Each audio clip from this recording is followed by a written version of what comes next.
நினைவேந்தலில் கலந்து கொண்டு அந்த குரு பூஜையில் தமிழ்நாடு காங்கிரஸ் கமிட்டியின் சார்பாக மலரஞ்சலி செலுத்தியிருக்கிறோம், வீர வணக்கத்தை செலுத்தியிருக்கிறோம். 2010 அக்டோபர் மாதம் 9 எங்கள் தலைவர் ராகுல் காந்தி அவர்கள் காங்கிரஸ் பேரியக்கத்தின் சார்பாக காங்கிரஸ் பேரியக்கம் விடுத்த கோரிக்கையை ஏற்று அன்றைய ஒன்றிய அரசு டாக்டர் மன்மோகன் சிங் தலைமையில் 2010 அக்டோபர் மாதம் 9 தியாகி இமானுவேல் சேகரனுடைய ஸ்டாம்ப் வெளியீடு செய்து தேசிய தலைவராக அங்கீகரிக்கப்பட்டது. இப்பொழுது மாண்பு முதலமைச்சர் அண்ணன் தளபதி அவர்கள் தியாகி இமானுவேல் சேகரனுக்கு மணிமண்டபமும் திருவுருவச் சிலையும் அரசு விழாவாக நடத்தப்படும் என்று அறிவிப்பு செய்திருக்கிறார். நீண்ட நெடிய நாட்கள் கோரிக்கையை நிறைவேற்றியிருக்கிறார். அவருக்கு நெஞ்சார்ந்த பாராட்டுதலையும் நன்றியை தெரிவித்துக் கொள்கிறோம். சொல்லுங்க. அதிமுக கூட்டணி கட்சி அவருடைய முடிவு, நீங்க அவரை தான் கேட்கணும். இதுல நம்ம கருத்து சொல்றது ஒன்றே இல்லை. இதுவரை எங்களுக்கு அழைப்பு வரவில்லை. அனைத்து கட்சிகளுக்குமே அவர் வந்து அழைப்பு விட மாதிரி தான் போட்டிருக்கு. ஆனா பர்டிகுலர் அதிமுக குறிப்பிட்டும் பேசியிருக்காரு. அதான் அவர் குறிப்பிட்ட அதிமுக பேசியிருக்காரு, குறிப்பிட்டு காங்கிரஸ் பேசியிருந்தா நம்ம பதில் சொல்லியிருக்கலாம். அதை நாங்கள் எங்கள் தலைமைகளும் ஆலோசித்து முடிவெடுப்போம். வர டிசம்பர் மாதம் தேர்தல் நடைபெறவிருக்கிறது. தேர்தலில் இந்தியா கூட்டணி ஒரு மிகப்பெரிய வெற்றியை பெறும்.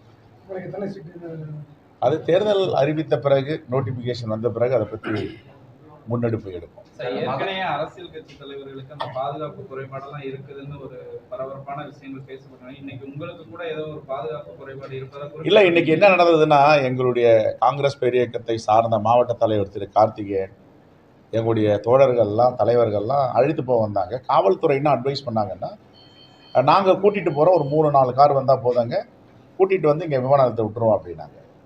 மதுரை காவல்துறை சிறப்பாக செஞ்சாங்க. சிவகங்கை அந்த பார்டர் வரும்போது சிவகங்கை காவல்துறை அவர்கள் சிறப்பாக கூப்பிட்டு போனாங்க. ராமநாதபுரம் வந்து எங்களை விட்டுட்டு போயிட்டாங்க. விட்டுட்டு போயிட்ட பிறகு எல்லா கேட்டும் க்ளோஸ் ஆகியிருக்காங்க, விட மறுக்கிறார்கள். கூட்டிகிட்டு போகிறேன்னு சொன்ன காவல்துறையும் காணோம். இப்போ ராமநாதபுரம் எஸ்பியை தொடர்பு கொள்ள முடியல, யாரையும் தொடர்பு கொள்ள முடியல.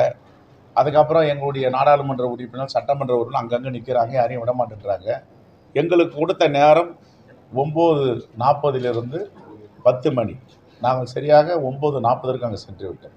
அந்த 20 நிமிடத்தில் காவல்துறைக்கும் அரசு நிர்வாகத்திற்கும் எந்தவித சங்கடத்தையும் ஏற்படக்கூட சரியான நேரத்தில் சென்றோம். ஆனால் அங்கே 15 நிமிஷம் நிற்கிறோம். எங்கள் சட்டமன்ற நாடாளுமன்ற உறுப்பினர்கள் வரல. கேட்டால் அங்கங்கே பிடிச்சி கார் நிறுத்திட்டாங்கன்றாங்க. அதை ஒரு ஒழுங்குபடுத்தி கொண்டு வந்திருக்கலாம். இது ஏன்னா ஒரு சென்சிட்டிவான விஷயங்கள் இதெல்லாம். இதை இன்னும் ராமநாதபுரம் காவல்துறை குறிப்பாக அந்தந்த எந்த கட்சி தலைவராக இருந்தாலும் வரும்போது அவர்களுக்கு உரிய பாதுகாப்பு கொடுத்து அவர்களுக்கு உரிய நேரத்தில் அவர்களை அனுமதிக்க வேண்டும். அந்த குறிப்பிட்ட நேரத்தில் போக வேணுன்றதான் நாங்கள் 9:45 அங்கே போயிட்டோம். அப்போ அங்கே பார்த்தீங்கன்னா காரை நிறுத்துகிற இடத்துல இல்லாமல் 2 கிலோமீட்டருக்கு அண்ணாட போய் விட்டுட்டாங்க. சங்கடங்கள் தான். எங்கள் தோழர்லாம் சாலை மறியெல்லாம் பண்ணாங்க. நான் சமாதானப்படுத்தி, ஒரு நல்லாட்சி, நம்முடைய ஆட்சி நடக்கிறது, இது எந்தவித சங்கடமும் வரக்கூடாது.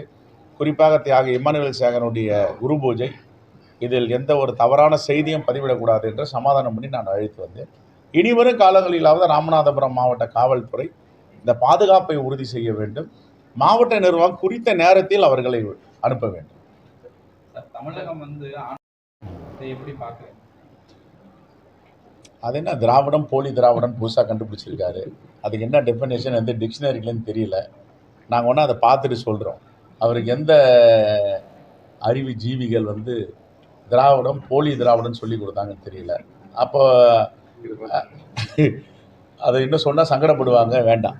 ரைட், நான் யாரையும் புண்படுத்த விரும்பலை. மகாவிஷ்ணு பள்ளியில பேசுறதுக்கு யார் அனுமதித்தது, யார் அறிவுரை வழங்கினா, அவர் பேசணும்னு சொல்லி சஜஷன் யார் சொன்னது சொல்லி இன்னும் வரைக்கும் அந்த தமிழக பள்ளிக்கல்வித்துறை சார்பில் அது யார் அனுமதி அளித்திருந்தாலும், யார் இதை அனுமதித்திருந்தாலும் கண்டிக்கத்தக்கது. அவர்கள் மீது நடவடிக்கை எடுக்க வேண்டும் தொடர்ந்து நாங்கள் சொல்லி வருகிறோம். இப்பொழுதெல்லாம் விஞ்ஞான யுக புரட்சி நடந்து கொண்டு இருக்கிறது. அது என்ன அவர் மோடி கிட்ட கற்றுட்டாரா என்னன்னு தெரியல. மகாவிஷ்ணு ஒரு குப்பனோ சுப்பனோ பேசினா பரவாயில்ல, மகாவிஷ்ணு போய் இப்படி பேசியிருக்க கூடாது. மகாவிஷ்ணு போய் பயாலஜிக்கல் நான் பயாலஜிக்கலை பற்றி மாணவிகிட்ட சொல்கிறாரு. எல்லாம் விஞ்ஞானம் படிச்சுட்டு இருக்காங்க. அறிவியல் என்று மிகப்பெரிய புரட்சியை ஏற்படுத்தி கொண்டு இருக்கிறது. விஞ்ஞான யுக புரட்சி நடந்து கொண்டிருக்கு. இந்த காலத்தில் போயிட்டு முற்பிறவியில் நீங்கள் செய்த பாவத்தால் அழகாக பிறக்கவில்லை, உடல் ஊனமாக பிறந்திருக்கலாம் ஒருத்தன் பேசுகிறான்னா அவன் எப்படிப்பட்ட மூடனாக இருப்பான், முட்டாளாக இருப்பான்.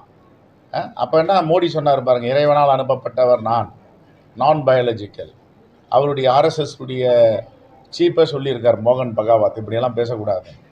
ஆகையால் நாமெல்லாம் நினைக்கிறதெல்லாம் வந்து அறிவியல் வளர்ந்து யுக புரட்சி விஞ்ஞானத்தில் நடந்து கொண்டு இருக்கிறது. ஆனால் பழமைவாதத்தை ஒழிக்க வேண்டும் அப்படி என்று நம்முடைய மூதாதையர்கள் முன்னோர்கள்லாம் போராடி இருக்கிறார்கள், எவ்வளோ பாடுபட்டிருக்கிறார்கள். மீண்டும் பழமைவாதத்தை நுழைக்க வேண்டும். இது எங்கேருந்து வருதுன்னா மனு நீதியிலிருந்து வருது. மனு நீதியை மீண்டும் திணிக்க வேண்டும் என்ற அடிப்படையில் தான் மகாவிஷ்ணு பேசியிருக்கிறார். இது எந்த இடத்திலும் அவர் படித்திருக்கிறாரா படிக்கலையா தெரியாது, அதை ஆய்வு பண்ணணும். கூப்பிடும் போது கல்வித்துறையை சார்ந்த அதிகாரி பெருமக்களோ பேரண்ட்ஸ் டீச்சர் அசோசியேஷனுடைய சார்ந்தவர்களோ இவர் யார், இவருடைய பின்புலம் என்னென்ன பேசியிருக்காரு. இப்போ நிறைய பேர் பள்ளிக்கூடத்தில், நானும் பல பள்ளிக்கூடத்தில் பேசியிருக்கோம், பல அறிஞர்கள் பள்ளிக்கூடத்தில் போய் சொற்பொழிவாட்டுறாங்க. யாரும் வந்து மூட நம்பிக்கையை விதைக்கலை, அறிவியல் ரீதியாக பேசுகிறாங்க, விஞ்ஞான ரீதியாக பேசுகிறாங்க. இன்றைக்கி உலகம் மிகப்பெரிய புரட்சியை செய்து கொண்டு இருக்கிறது. இன்றைக்கி பார்த்தீங்கன்னா அந்த ஏரோநாட்டிக் காலேஜில் இருக்கும், இன்றைக்கி விமானம் ஓட்டுவதற்கு ஒரு 100 பேர் இங்கே தயாராக இருக்காங்கன்னா இதெல்லாம் வந்து விஞ்ஞானம். இதை விட்டுட்டு அந்த காலத்தில் பறக்கும் தட்டில் போனாங்க அப்படின்னு சொன்னால் யாரும் நம்புவாங்களா? தமிழ்நாட்டில் வந்து இல்லை, இது சட்டம் ஒழுங்கு சிறப்பாக இருக்குது. எங்களுடைய எதிர்பார்ப்பு மிக சிறப்பாக இருக்க வேண்டும். அதுதான் சார். 2026 வரையும் திமுக தலைமையிலான கூட்டணி தொடரும் சார். நீங்க எல்லாரும் ஒன்னா இருக்கும். ஏன்னா குறிப்பா திருமாவளவன் அதிமுக கலைக்கூறுறது, நீங்க வந்து குறிப்பிட்ட நாளுக்கு முன்னாடி தனித்துவமான காங்கிரஸா நம்ம வளரணும் தமிழ்நாட்டில் அப்படிலாம் பேசியிருந்தீங்க. அதனால கேட்குறேன். இல்லை இது அது கேவுடைய எக்ஸிக்யூட்டிவ் கமிட்டியில் ஜென்ரல் பாடியில் பேசினது வந்து ஒரு கட்சியிலையும் என்ன பேசுவாங்களோ அதான் நாங்கள் பேசியிருக்கோம். நாங்கள் ஒன்றும் சிறப்பாக ஒன்றையும் பேசிடலாங்க. மோட்டிவேஷன் ஸ்பீச் எங்களுடைய தோழர்களுடையும் எங்களுடைய தலைவருடையும் எங்களுடைய தொண்டர்கள் நாங்கள் என்ன பேசணுமோ அதை தான் பேசணும். கூட்டணி என்பது இந்தியா கூட்டணி உறுதியாக இருக்குது, அதில் மாற்று கருத்து கிடையாது. 2026ஆம் ஆண்டு எல்லா கட்சிகளும் ஒன்றாக இணையும். இப்போ விடுதலை சிறுத்தை தலைவர் கூட என்ன சொல்லியிருக்காரு, கூட்டணி என்பது வேறு, கொள்கை என்பது வேறு. கூட்டணியில் நாங்கள் இருக்கிறோம், ஆனால் தமிழ்நாட்டில் இருக்கின்ற பிரச்சனையை அணுகுவதற்கு நாங்கள் இந்த மாநாட்டை எடுத்திருக்கோம், எல்லோரையும் அழைக்கிறோன்றார். அதனால் கூட்டணி சிந்தாமல் சிதறாமல் 2026 தேர்தலை நாங்கள் சந்திப்போம். தேங்க்யூ.